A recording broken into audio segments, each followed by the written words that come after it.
Hey guys, and welcome to Blood and Wine part 26, where I just entered the house of a spotted white, apparently. Collects a bunch of spoons for reasons. Reasons unknown. She has to eat with the spoons, apparently. But that's about as much as we know. Actually does seem like a white's lair. Bit atypical, but still. Cauldron should be somewhere around here. Another spoon. Yep, just as normal as the last one. He almost seems disappointed when he says that. Oh, it's a gold spoon. I want the gold spoon. That's a nice spoon. I might be able to sell the spoon for a bit. White's obsessed. A real collector. Thoroughbred. I feel like he said that before. I was looking for. White's not particularly tidy. Table set. White who lives here is getting ready for some sort of feast. White that lives here, definitely afflicted by a curse, and it's been trying desperately to lift it. Okay, but you know, for a white, for a monster, I actually think this place is somewhat tidy. Cauldron's empty, unfortunately. We just need some brew. Afraid it won't get that. No choice but to hide and wait for the saliva glands and their bearer. Need a spot that'll let me observe the cauldron. Oh, another spoon. No, Geralt, tell me about the spoon and this bottle of Greater Great Mutagen. Yeah, okay. Spoon. Pretty ordinary. Maybe a little old. Maybe that's the one they meant. Okay, but I still have the optional open right now, and I can't stand that, so I'm gonna try again. I'm just gonna go past everything. Not in beasts. Not in cursed ones. Probably not in draconids. Elementas, nope. Maybe a hybrid. It could be a hybrid. It's not a hybrid. Not an insect. I'm gonna go with it's not an insect. Necrophagus. Oh. Oh, apparently it's a water hag type. It looks like a water hag sort of creature, right? Kinda looking like, yeah. Okay. Oh, okay. Hey, I didn't know these things. The best defense against spotted whites. Stay calm and leave them alone. Well, we're not doing that. Spotted whites were a subspecies of white which the Witchers drove to extinction. They were larger than their unspotted kin and owed their name to their numerous blotches and effusions. Oh, that's delicious. Spotted whites would most often dwell in derelict cemeteries and empty wildernesses, yet at times took to living in abandoned human domiciles. Like this one. There they would indulge in their greatest passion, creating brews from their own emissions. Okay. That sounds even more delicious. When not disturbed, spotted whites would not act aggressively. If threatened, however, they became very dangerous indeed. In the colder months, or when faced with an unseasonable chill, they would slip into a state of lethargy. Lethargy? I don't know. Making them easy targets. Even during their active periods, it is said the Witchers found a surefire way of besting them, based around careful casting of the Earden sign, or at least so claims Witcher lore. But do we want to believe the Witcher lore? I don't know. I don't know, maybe. But at least we got the optional done now. And now we're going to hide. In the closet. Yeah, that makes sense. Just gonna wait here. That's so old school.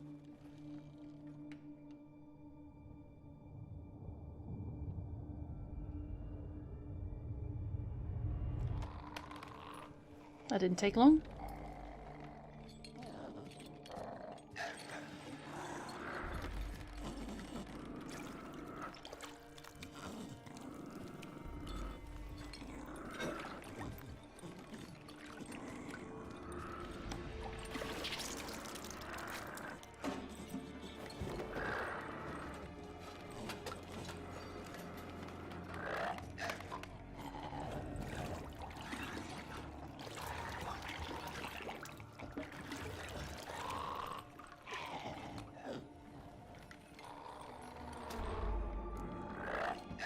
No. We're lifting the curse. Come on, we're Geralt. We're not some second-rate Witcher. We lift curses, that's what we do.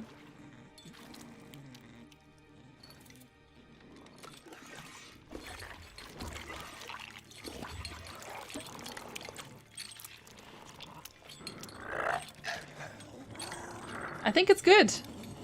I think Stu's ready.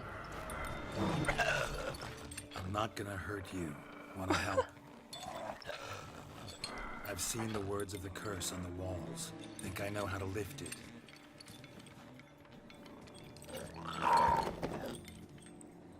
Lower the chair.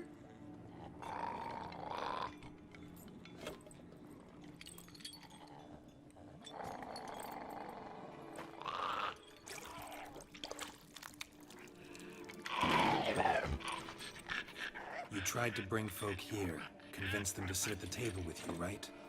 Well, I'm gonna be your guest now. Your willing guest. Oh dear.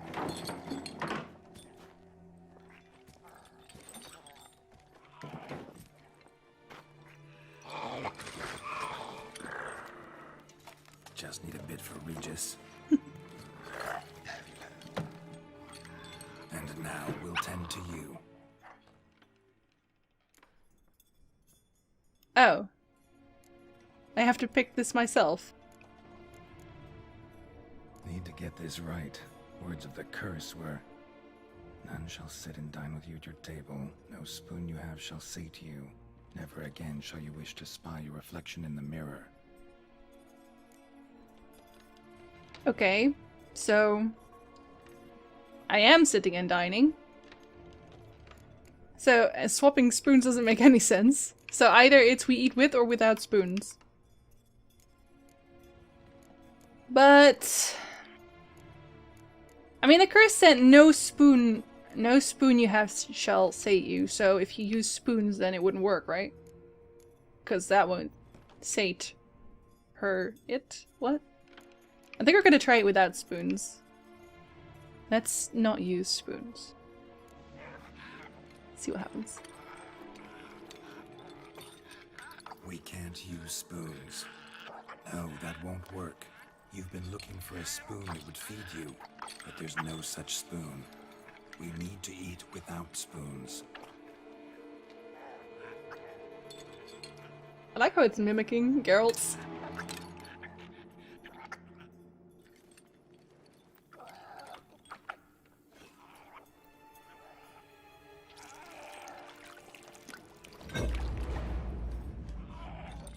Disgusting. Open your eyes. You need to see your likeness.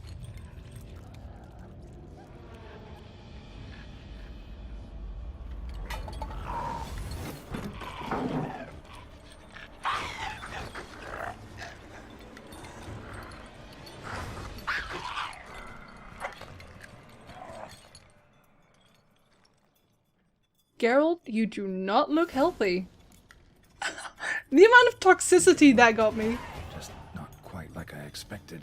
Need to see what happened to the white. Won't be hard to find given its stench. So, I possess the virtue of wisdom now. That's one of my... That's one of the sword things again. Ah, yes. I have become wiser. Alright. Go back to the exit. Why would she leave, though? Wouldn't she just turn and be done with it? Guess not. Ah, of course that would be a Barghest.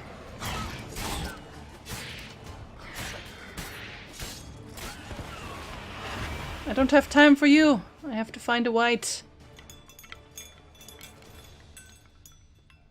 And she went... Is that her? Oh, I see shinies. I think the shinies are her. Marlene. How's it go, Marlene? Shh, easy. Not gonna hurt you. Eat. I must eat.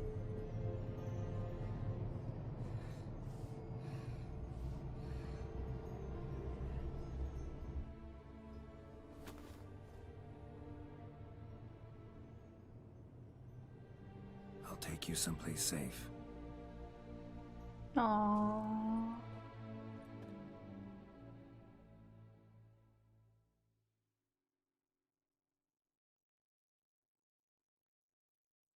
Garrett's so nice. He's such a gentleman, man.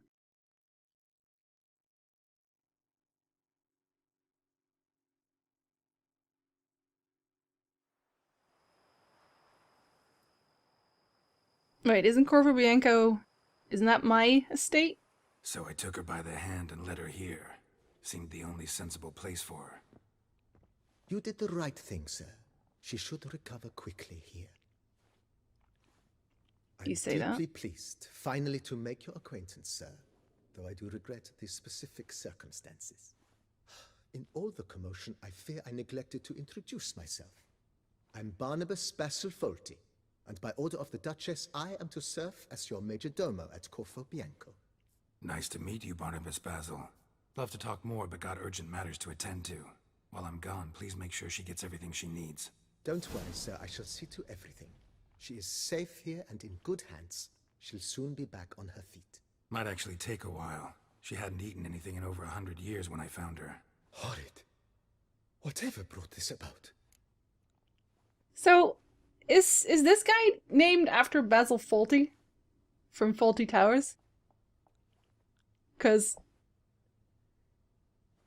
yeah, I think he is. I think he is. I'm gonna go with yes he is, and I'm going to laugh at that joke, because I can. I'm gonna tell him all about it. I mean, I am going to leave her with him, so it'd be rude not to. Told me her story on the way here. Her name's Marlena. She was once the very beautiful and proud heiress to the Trastamara estate. One evening, when she was holding a banquet for friends, a beggar came to her gate seeking alms. He had a bowl and a spoon with him. He sat outside her fence and waited. I've heard of the custom. An ancient rite of hospitality that obliges one to give food and drink to such a guest lest he depart hungry. To neglect the custom is to bring great misfortune down upon oneself. Marlena didn't care a whit for the old customs. She drove the man off, saying she'd rather feed the leftovers from her feast to her dogs than to give the beggar anything. The beggar then broke his spoon, cast a curse. She was beautiful, so he said she'd never wish to look at herself in the mirror again. Since she adored feasts, he swore no one would ever wish to sit and dine with her. And as she even refused him the crumbs from her table, he swore she'd never find a spoon in the world that would sate her hunger. A harsh punishment. I imagine lifting the curse was hardly simple. So this is Master Mirror's music in the background, so... yeah, it was in fact him. That deviant. Curses are tricky. They play on irony. Always gotta figure out what the catch is. Marlena had spent decades looking for a way to lift it. Transformed into a wight, she stole spoons and lured folk into her home, trying each time to get them to dine with her. Didn't work. So what did? Someone had to sit down and share a meal with her, of their own free will. They had to eat without using spoons, and make her look at her reflection. That's it? That was all it required? Simplest solutions are sometimes the last that come to mind. Besides, when you're a wight, it's pretty damn hard to find willing human company for a feast. I imagine so. But, most importantly, it is now over. Please, don't worry. She will be in good hands here. Are you sure? Vineyard comes across as a place with a rich history. Know who owned it before me? Baron Rossel, who went bankrupt, forcing him to sell the estate to the Duchess. The Baron, in turn, had purchased it from Monsieur Bolius of the Headsman, a truly colorful man of Kedweni origin. He was actually a headsman? No, not him, but his great-grandfather. Indeed. Apparently, he was a common cut-purse who somehow secured for himself the post of ducal headsman in Beauclair. Went about his work with an exceptional penchant. They say he chopped off more heads than there are grapevines in the ducal vineyards. He never hesitated, not once. Never sliced unevenly, never botched a job. For his exemplary service, the Duke granted him a title and this estate. Monsieur Bolius, on the other hand, was an engineer in his younger years. Once retired, he settled here and took to producing wine. Sadly, misfortune struck and he lost his sense first of smell, then of taste. Additionally, he could not drink alcohol. His medic forbade it. Shame that. He gave up making wine? Not at all. He made even more of it. Began throwing wild balls to which he'd invite friends from far and wide in order to treat them to his wine and delight in the fact that at least someone could enjoy it. It's the sort of man he was, Monsieur Bolius. Interesting. So he couldn't drink any wine, so he figured, we'll let everyone else drink wine. And also my father, great-great-great-grandfather used to chop off people's heads. Nice guy. Mind giving me a little tour de Corvo Bianco? Not in the least. Follow me, please. I think it would be practical to begin on the hill. What? But it's dark right now. It is dark right now. Wonder if I can meditate Behold, just sir, your estate mid-walk. in all its splendor. Beautiful. Pretty vast. Indeed. And now, sir, allow me to show you a handful of interesting details. Follow me, please.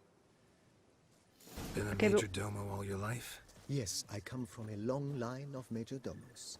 My father was a majordomo, as was my grandfather before him, as was my great-aunt. In fact, she was the one to start the tradition. Great aunt? A hard woman. It is said that already as a child, she knew where she was going, and went there. When she arrived in Beauclair, she signed on as a chambermaid at one of the vineyards, then slowly worked her way up to majordomo. She dragged the rest of the family up the same path. It sounds like it's a bad thing. Okay, I'd like it to be a little lighter than this, please. Wonder if he's still walking next to me. He is. To reconcile, that's one thing, but to start making wine together, it boggles the mind. The servants' quarters. I occupy the green home. With the Duchess's permission, I have hired a full staff. Their salaries to be paid from the ducal treasury. Nice of her. Not the most sightly part of the estate, I admit. But I think it's worthwhile for you as master of the domain to know where the help stands. Super useful. Not that I'll be spending all too much time here, but, you know. It's nice to know, I guess. Baron Rossel ordered the vines in this part of the estate uprooted and olive groves planted in their place. They look beautiful, especially come spring. Don't look at all bad now, either. I can't really see them.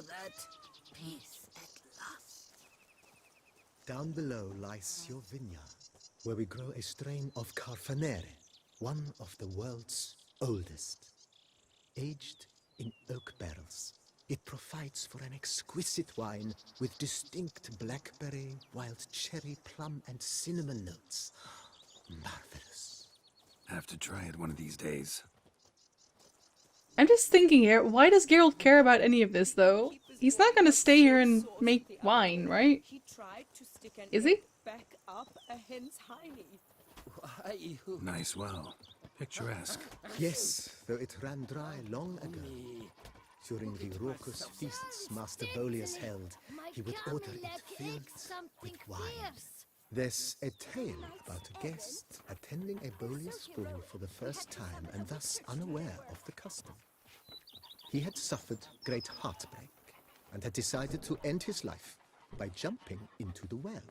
The festivities were coming to a close, and the well was nearly empty when the suicidal guest finally jumped. Instead of killing himself, he nearly broke his legs. To numb the pain, he drank the wine. Drank himself to death? Not at all. When found the next day, he had concluded he'd witnessed twin miracles. The water had been changed into wine, and he had survived. He retired to a monastery in the Dragon Mountains and began preaching the wisdoms of Lebioda. I think I know why they made this happen at night now, this little walk, because everyone's just doing stuff around us, and sometimes they talk Monsieur through the majordomo. Bolius's wife Nina kept a garden here. A supremely lovely place it was. Bit neglected now. I agree. Yet nothing stands in the way of restoring it to its former glory, and once again planting it with herbs and other vegetation. I completely agree. You can do that for me. Although I like the roses. The roses look nice. Well, this Madame doesn't. Nina planted diminutive, delicate flowers and herbs here. One might say their aroma still hangs in the air. You're quite the romantic, Barnabas Basil. Yeah, Barnabas Basil. Don't sound too angry now, Geralt. He's only talking a tale. Poor man. All the women here just walk like they're constantly in pain. At least the older ones. The same wine and mocha. Sorry, old woman, I know your back already hurts. To drive you Betty. Geralt's a tyrant. Where are we going, Metrodomo Basil? This Roach. served as an additional wine cellar in years of plentiful harvests. Bit of work and it'll make a fine stable for Roach. Because Geralt doesn't care about your wine business. Lots to do before it gets At dark. all. The cellars, voila. During Monsieur Bolis's time, wine was kept here, but Baron Rossel used it to store olive oil as well. I took the liberty of cleaning up the mess, which... I made while fighting the Bruxa. Thanks, Barnabas Basil. Appreciate it. Sorry, Basil. I promise I won't slay any more vampires in my cellars. Actually, I can't promise that. I'll give it a good go, though. Points for effort. As you can see, the facade is, how to put it, slightly stained. But one cannot deny it a certain subtle southern charm. True, though it could use a bit of subtle paint. At least the woman's impressed with me. It's the White Wolf himself. And it's not the one from Game of Thrones. And welcome inside. Yes, thank you. On We the started left here. is the master bedroom. On the right, the dining hall and kitchen. Upstairs, you shall find the guest room, currently used for storage. Not a bad idea. At the moment, the house is only minimally furnished. Yet I believe we will, together, devise some innovative arrangements. A few paintings, for instance, would breathe new life into the abode immediately. With that, sir, you've seen the full lay of the land. Corfo Bianco is a beautiful estate. Though one must admit, time has taken its toll. Forgive me for being forward, but if you were to choose to invest a small sum towards its beautification, consider me at your service on the matter. Think I'll take you up on that. Be sure to come and see you if I decide to do any remodeling. I think we're doing remodeling right now, aren't we? Yes, we are. Mentioned the place could stand to be spruced up. Oh, most decidedly, sir. The question is where you would like to begin this rejuvenation. Around the house. Been thinking about the outer walls. Maybe a fresh coat of paint or some patching. If Or I both. might dare to make a suggestion, why not start with a general renovation?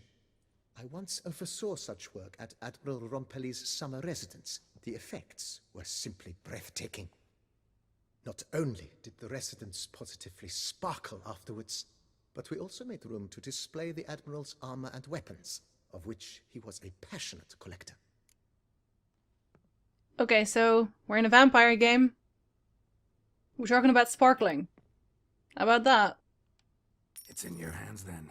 Make the place shine. I shall get to work immediately. Within a day's passing, I shall have sent for the crew which rebuffed the Admiral's residence. They are the finest specialists around. Highly skilled at what they do, it shall not take them too long, I wager. 2 days after they begin, your eyes will behold your residence in its refurbished, rejuvenated, beautified state. Is there anything else you require, sir? 2 days? Really? 2 days? That's all they need? Dear Lord. Got these spacious grounds. But maybe it's time to make them more... useful. Oh, yes. We certainly should. The way I see things, given your trade, sir, you would be wise to put in a grindstone and an armorer's table. A good way to start things off, don't you think? Beautiful. Let's make an armor table. My armor needs work from time to time. You know, oil this, reinforce that. Could use a decent work table where I could do all that. Admiral Rompali once hired a specialist who made the finest armorer's tables this side of the Yaruga. I will contact him at once. You do that. Good. Order me up a table like that. Immediately, sir. I expect it will take at most 1 day to arrive. Everyone be works needing anything so else, sir? fast in this place. Yeah, let's have a grindstone too. Why In my not? trade, my blades get dull pretty quick. Could use a grindstone, professional grade. Of course. No one would consider that an unnecessary extravagance, I would wager. I'm sure someone would. Then send out for one, please. A high-quality stone to be set up in the yard. Of course. I shall send a runner to town at once. I believe you shall be grinding to your heart's content by tomorrow. What? Will you be needing anything else, sir? You shall be grinding to your heart's content. Okay, Basil. Let's leave it at that. That's all for now, BB. Thanks. BB! Oh, man. I have a BB. Right, okay. So I'll make a little cut here because it's actually quite a long one already. Again, I'll see you guys in the next part.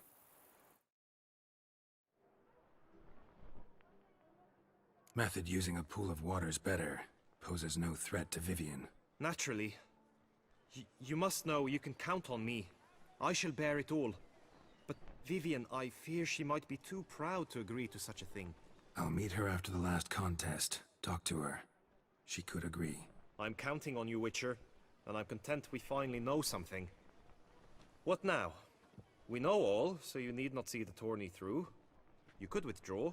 True, I shall get an earful from the Herald should you fail to show for the last contest, but it's nothing I can't handle. So, what will it be?